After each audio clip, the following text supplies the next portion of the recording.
Hey, what's up, everyone? Thank you for stopping by this channel. Nightmare experience in an Ontario hospital. I wanted to document and share an experience I had with a doctor in Ontario. Goes by the name of Dr. Sammy Vaidyanathan. Um, some of you may know who this doctor is through the media or working with him.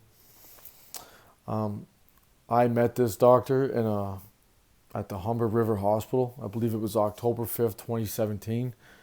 In the emergency room, being a patient. I feel very confident to say that I left that hospital more injured than I did when I entered the hospital. I went to the emergency that night, might have been a Thursday, and I thought I broke my collarbone. I did something, I believe it was my left side. I thought I broke my collarbone. So I went to the hospital. It felt like it. I was in a lot of pain. I'm pretty sure I tore a tendon or ripped a muscle, which I ended up doing. So I went to the hospital to go get this looked at. Like I was in excruciating pain. Um, I was icing it before going to the hospital, taking extra strength Advil. It just was not getting any better. This was going on for a few days, and if I remember, well, a few days more or less, I was noticing the pain. So I ended up going to the emergency room. At that time, I lived on Wilson Street, not too far from the hospital, and I went to the emergency room that night, and then I went to one of the rooms, and that's when I was greeted and met Dr. Sammy Vaidyanathan for the first time. While in that room, in that patient room, getting assessed by Dr. Sammy Vaidyanathan, I told him my symptoms. I told him my injury. I told him I was in excruciating pain. I felt like I broke my collarbone. That's when this doctor raised my arm fast and rigorously.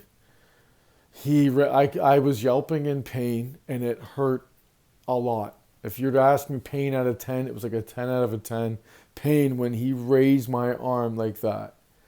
And I'm surprised he assessed me so roughly, but he seriously hurt me when he did that assessment on me.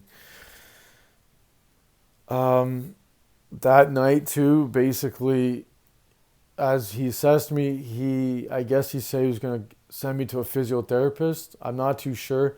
I was under the very clear impression he was going to come back to that room. I remember waiting in that room for maybe 10 minutes, 12 minutes, and I got to I went outside the room, opened up the curtains, and I'm looking around for him, wondering, waiting if he's going to come back. That's when about 15 minutes in, I went to the front desk just to inquire where he was, and he was there at the computer. And I remember he was saying something like, "Oh yeah, you're good. Don't worry about it." I left with, I didn't know what physiotherapist. I didn't leave with any discharge papers, and basically I was kind of lost. I was more in pain after dealing with Sammy Vaidyanathan with his raising my arm up, leaving than I came in. Um, and I just remember that was an issue. The discharge papers and the physiotherapist. There was little to no communication with this doctor. That's when the eventually the ball started rolling. Filing a complaint with the College of Physician Surgeons Ontario, inquiring with the patient care with the hospital, and I remember the whole College of Physicians thing when all like played out. They ended up dismissing the complaint because he had multiple complaints already laying with the College of Physicians, and I remember that the College of Physician member was telling me that the complaint I had filed, he had already been filed against. He's already been disciplined, so it was the same disciplinary action with that complaint. He doesn't have the greatest College of Physicians record. If you check out his profile, and you can see, the public notifications, his his education, his registration history hits. It's not like your average doctor. Um, so I knew something was wrong. The way this doctor handled me, how he injured me further.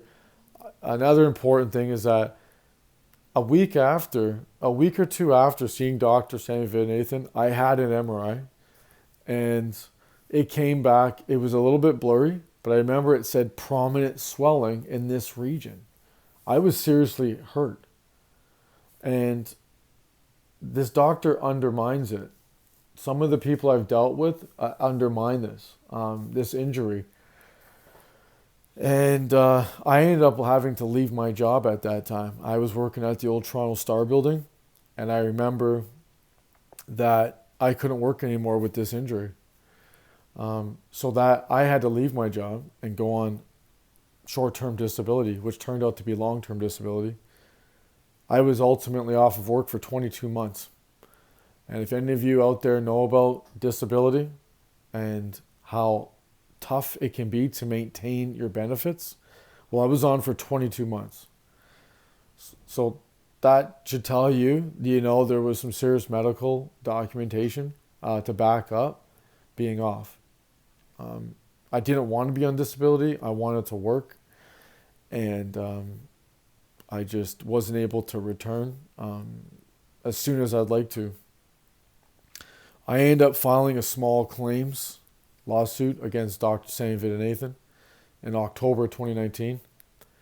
And that's when, I guess, doctors have insurance, and, that part of, litigation and medical malpractice, they're covered if they're in good standing. So he hired a lawyer from McCarthy Tretnall. As the case is moving along, generally a defense should be filed within 20 days. But before COVID, there was a 2-year window of, if the case doesn't move along, it just gets canceled. And I think this law firm was banking on that, and so it never got canceled. This law firm ended up taking almost 4 years to file the defense. Leading up to them filing a defense, they shouldn't have. And it was extremely prejudiced towards me how their defense was accepted and filed. So in March of 2023, they asked for an extension from Justice Tom Clemenhagen. On February the 2nd, 2023, they requested from that judge to allow an extension until March 1st, 2023. If their defense is not filed, this deputy judge said otherwise, motion refused. They did not file their defense within that time frame. On March 31st, the same law firm, the same lawyer, again, requests for an additional extension. So they're a solid month past, 30 days past their deadline, they asked for another another extension. That same deputy judge grants them an extension to file their defense. I then requested to note them into default. Dr. Sammy Vaidyanathan and his law firm, you got 20 days to file a defense. It takes you, you had 4 years later. And I realized they were asking for certain documents, and I did provide everything except one, a medical expert report.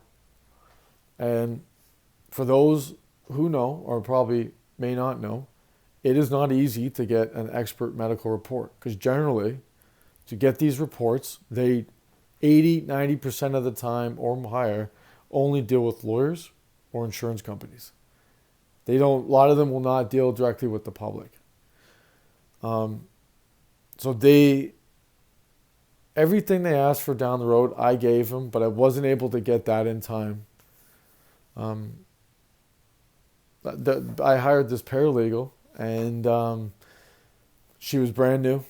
She was doing good at the beginning, and then she got overwhelmed. She started, some personal things came up in her life, and she did not get that form in time. That she did not inquire about it. Either way, if I go to the emergency room and I say, hey, here I'm here because I think I broke my collarbone, or I'm in that much pain, and then the doctor I tell this to, you think, you know, the last thing a compassionate professional doctor would do is raise someone's arm like that. Sorry, okay. When the patient says, "Hey, I feel like it's something seriously wrong," sorry, that doctor injured me. And anyone, like I said, who has got common sense and who is fair, okay, would know that. Especially with an MRI less than 2 weeks later, that came back prominent swelling. There was clearly a serious injury.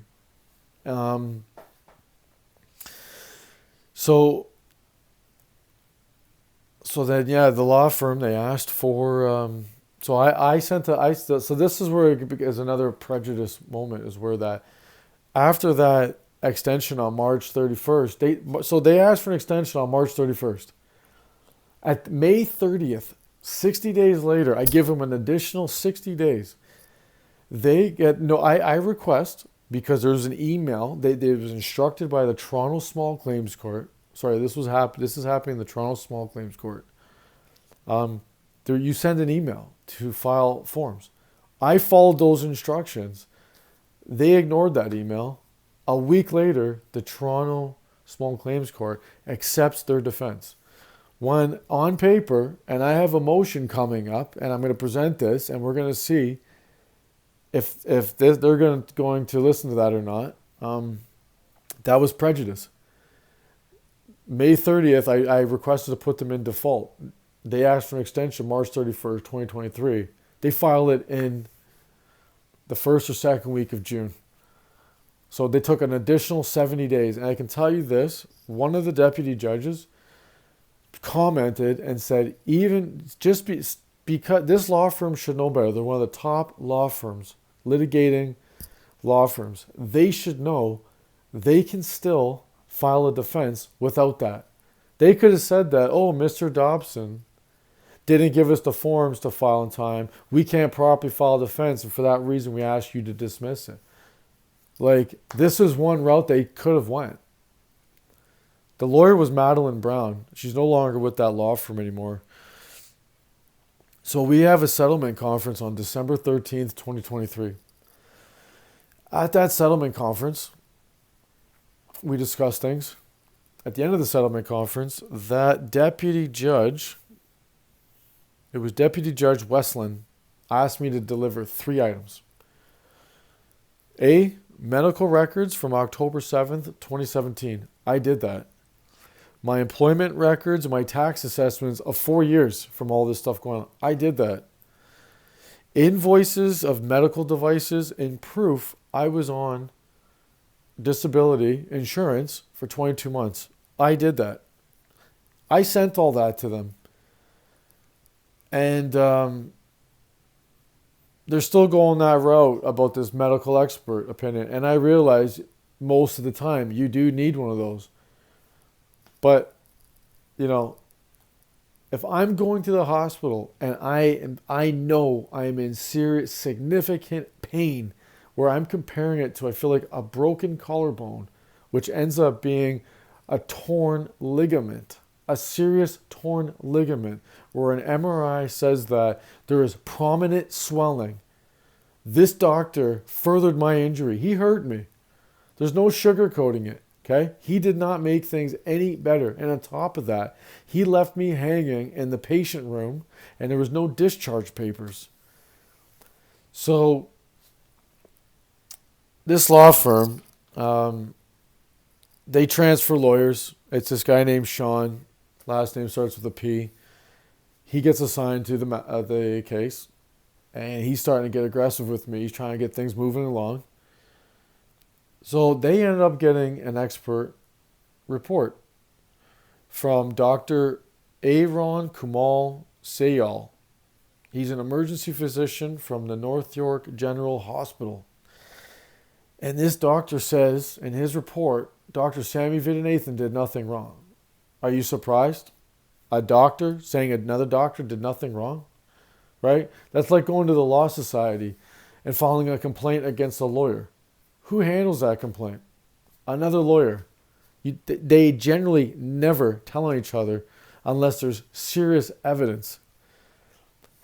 So again, this is one of the biggest insurance company, lawyer law firm. They have this type of budget where they can do these things to protect. They protect against where there's no litigation. That's their goal. That Dr. Sammy Vaidyanathan, he's already in hot water, big time. I believe he's on his way out as a doctor in Ontario. And I say that because when I look at the College of Physicians Surgeons website, you look under his name, and at the other 100 or so doctors I've looked at in the past, you cannot compare his profile and history with a random 100 other doctors. Not the ones I've seen. There's 3 public notifications. He got his license suspended in 2023 of 2020. He appealed it. He didn't win it. And then there was two other items under there. He did not get his license in Canada or Ontario. He got it in Warsaw, Poland in 2006. Not discrediting it at all. It's still, hey, any medical school is tough.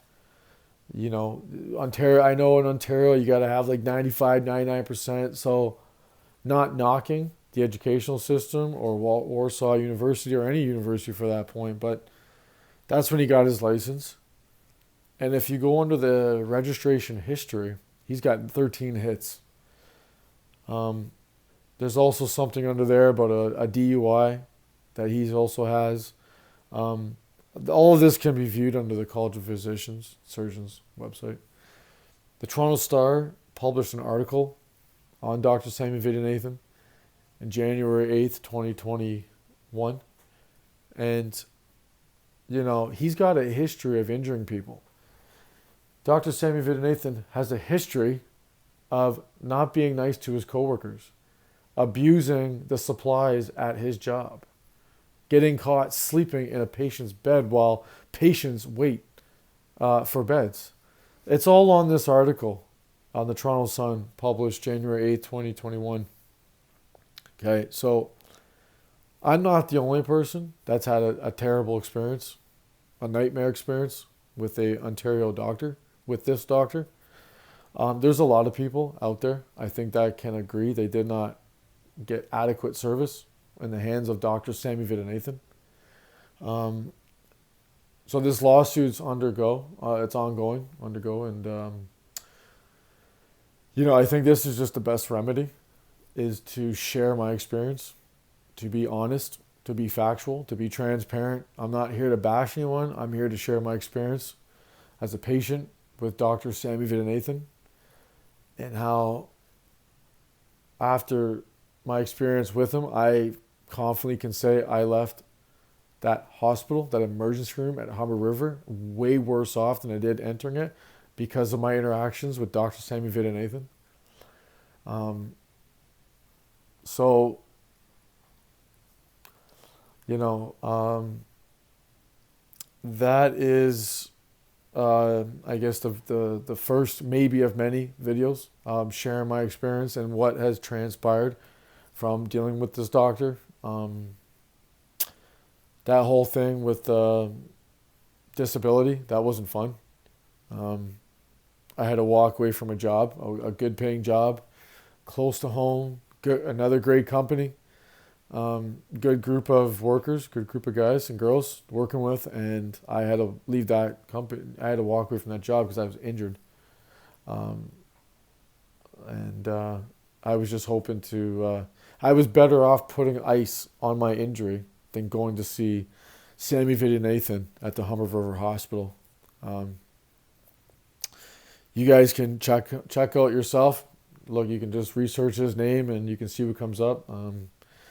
Just wanted to share that experience. And it's just, yeah, anything. If you guys have experienced something similar, you can reach out to me, and I can share some tips how I kind of sped up my symptoms and how I was able to return back to work. Hopefully, no one's had the type of experience like I have. And if you have, don't worry, you're not alone. There's people out there that can help, and that is my experience with Dr. Sammy Vaidyanathan and dealing with his lawyers, dealing with the small claims court in Toronto. You get 20 days to file a defense. They got 4 years, and they got multiple extensions. And this isn't the first person Dr. Sammy Vaidyanathan has had issues with. This is not the first patient. If you just read that news article, was there dozens of people, half a dozen? There's quite a bit of people. So that's my experience with a Ontario doctor that kind of has not been smooth, to say the least. So thank you guys for watching.